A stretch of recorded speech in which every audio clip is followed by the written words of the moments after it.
My name is Skylar Seidman, and I did not believe anxiety was a real thing. I always thought it was something that was fake and that people made up in their head until I experienced it for myself my freshman year of college.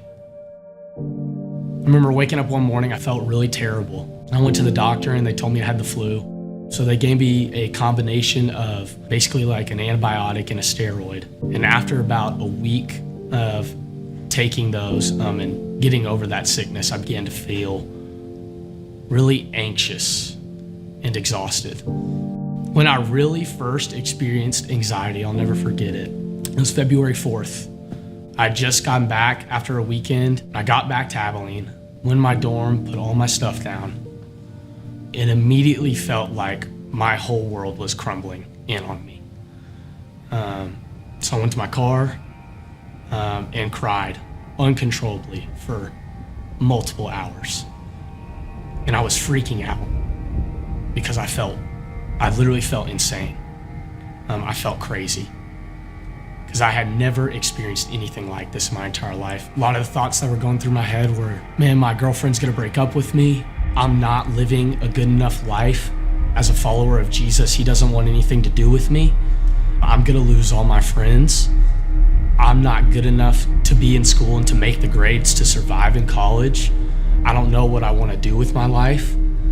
Just all these things kind of stacked on top of each other that really sent me into a spiral. And on top of all that, was feeling very anxious at the idea that I was having anxiety. And I never experienced anything like this before. And so those first 2 hours, I was really ashamed and didn't want to ask for help, but was extremely confused of why I was feeling this way. And this feeling of my life crumbling in on me did not go away whatsoever. Typical pattern of my behavior during this time was I'd go in my car. If there were guys in my room, if I was ever feeling anxious, I'd go cry until I felt even the slightest bit better. But the minute I'd step out the car, I'd get hit with it again. I'd go to class if I could make it to class that day.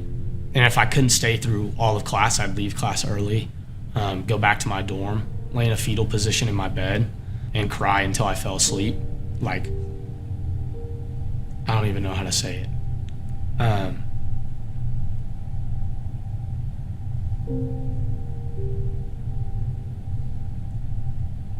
Man, it just felt like it was never going to end.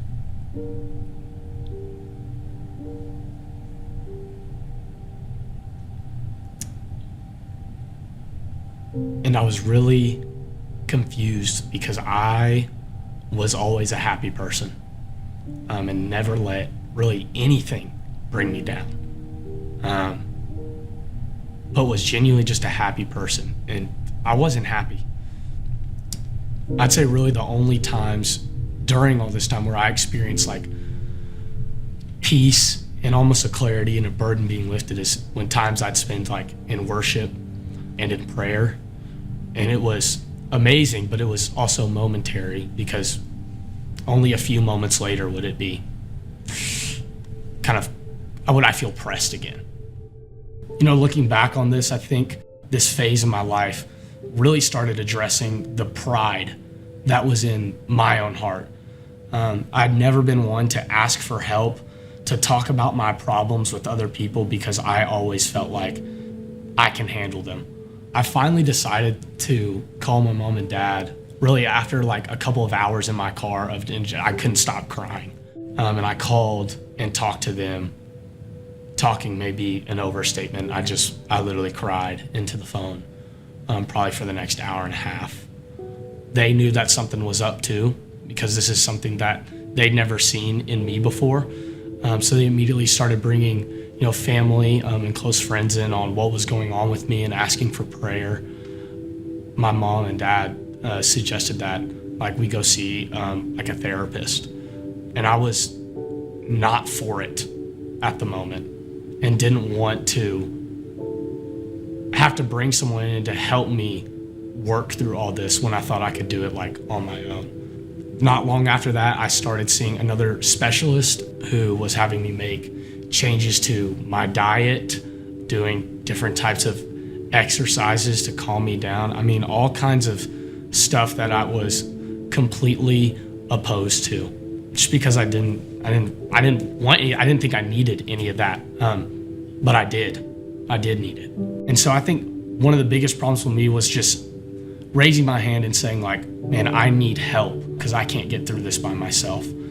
So after several weeks of like my anxiety being at its most intense and doctors working with me, taking medication for all this, and my mom living with me in Abilene, my therapist referred me to just a local pastor in Abilene who had gone through the same exact stuff. And it was really comforting because when we were talking, he was finishing my sentences and like completing my thoughts, literally like knew exactly how I was feeling.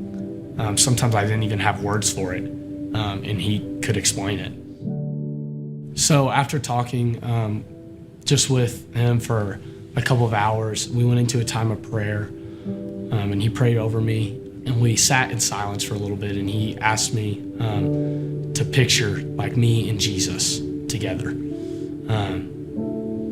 And this picture I got in my head was, it was me and Jesus, and we were in a dump, like garbage, surrounding us, stacked infinitely high, to where like I can only see trash all around me, and then Jesus across from me.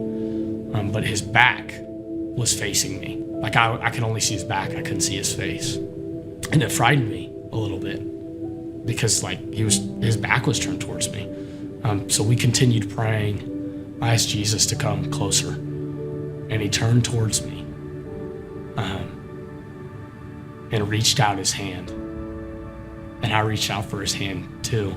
And then he snapped his fingers, and the whole place like erupted in flames. The dump that we were in, the garbage, like all of it was on fire.